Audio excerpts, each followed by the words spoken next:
ಇದು ನಾವು ಸೇವಿಂಗ್ ಮಾಡಿ ಇಟ್ಟಿರೋ ಉಂಡೆ. ಸುಮಾರು ಒಂದು ವರ್ಷದಿಂದ ಇಟ್ಟಿದ್ದೀವಿ.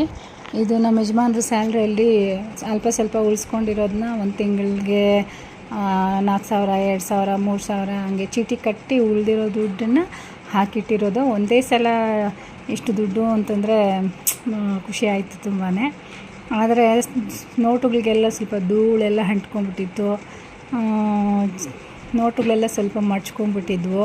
ಮತ್ತು 500s ಅವ್ರ ಸ್ಯಾಲ್ರಿ ಆಗೋದೇ 500s, ಅದಕ್ಕೋಸ್ಕರ ಅವೇ ಇದೆ. ಇನ್ನು ಬೇರೆ ಹಾಕಿಲ್ಲ. ಫಸ್ಟ್ ಟೈಮ್ ಉಂಡೆ ಹೊಡೆದಾಗ 15,000 ಇತ್ತಷ್ಟೇ. ಎರಡನೇ ಸರಿ ಉಂಡೆ ಹೊಡೆದಾಗ ಕಡಿಮೆನೇ ಇತ್ತು. ಅದಕ್ಕೋಸ್ಕರ ಇವಾಗ ಸ್ವಲ್ಪ ದೊಡ್ಡ ಅಮೌಂಟ್ ಹಾಕಬೇಕು ಅಂದ್ಕೊಂಡು ಬರೀ 500s ಮತ್ತು ಪಂಚಲೋಹದ್ದು ಹಾಕಿದ್ದೀನಿ. ಈಗ ಒಂದು 80,000 ರೀಚ್ ಆಗಿದ್ದೀನಿ. ನನ್ನ ಟಾರ್ಗೆಟ್ ಇದ್ದಿದ್ದು 1 ಲಕ್ಷ. ಇದನ್ನು FD ಮಾಡಿಸೋಣ ಅಂದ್ಕೊಂಡೆ. ನೋಡೋಣ ಮುಂದೊಂದು ಸಲ.